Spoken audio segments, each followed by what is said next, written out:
dirampok teman sendiri, ditikam pakai gunting. Yuk simak kronologi pembunuhan yang terjadi di Marindal, Deli Serdang. Jadi aksi pembunuhan yang telah direncanakan ini dimulai pada Kamis 13 November sore.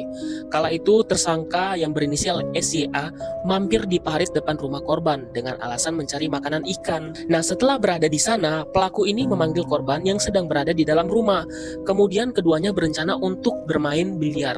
Menjelang malamnya, pelaku bersama korban menuju rumah pelaku untuk meminta izin kepada orang tuanya. Meminta izin bahwasanya si pelaku ini mau bermalam di rumah korban, nginap gitu. Namun sebelum tiba di rumah pelaku, keduanya itu singgah di suatu tempat untuk membeli GAMJA seharga 10.000. Setelah dari rumah pelaku, mereka pergi ke tempat biliar yang tidak jauh dari lokasi. Main biliarlah mereka itu sampai pukul 22.15 WIB.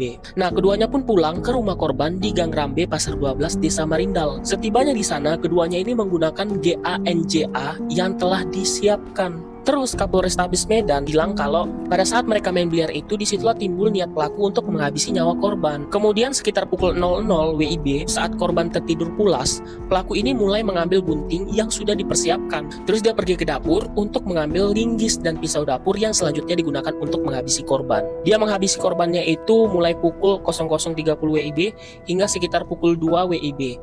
Nah, disitulah perbuatan pembunuhan itu dilakukan oleh pelaku. Nah, setelah korban dipastikan tidak bernyawa, pelaku ini memindahkan jasad korban dari ruang tamu tempat eksekusi ke dalam kamar dalam kondisi berlumuran darah. Terus kemudian pelaku ini membersihkan lokasi, mengambil tas milik korban untuk menyimpan alat bukti seperti linggis, gunting, dan beberapa barang lainnya. Namun salah satu barang bukti, yaitu pisau dapur itu, tertinggal di lokasi tersebut. Nah, setelah dirasanya aman, pelaku ini mengambil sepeda motor Honda Vario, dompet, dan HP korban sebelum meninggalkan lokasi. Terus pelaku ini menutup gerbang rumah korban. Kemudian pelaku ini melarikan diri ke Tanjung Balai karena ada keluarganya di sana.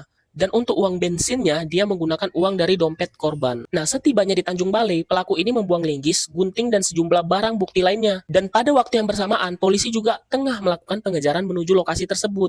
Jadi pas dia udah di Tanjung Balai nih, dia ini membuang alat yang digunakan seperti gunting dan linggis. Sementara polisinya ini lagi ngejar dia nih ke Tanjung Balai. Kemudian ketika polisi ini tiba di Tanjung Balai, pelaku menyadari keberadaan petugas. Jadi dia langsung pergi kabur kembali menuju kota Medan dan menuju rumah korban. Terus polisi ini kan nggak mau kehilangan jejak. Jadinya tim yang ada di Medan ini berjaga dan langsung melakukan pengejaran dan berhasil menangkap pelaku pada Sabtu malam 15 November 2025. Nah, ternyata motif utama pembunuhan tersebut adalah masalah ekonomi. Pelaku ini sedang terdesak kewajiban membayar cicilan motor, kemudian merencanakanlah pembunuhan terhadap korban demi mendapatkan uang dan sepeda motor tersebut. Apa nggak ngeri juga zaman sekarang ini ya kan? Pintar-pintarlah kita dalam bergaul ini. Gimana menurut kalian?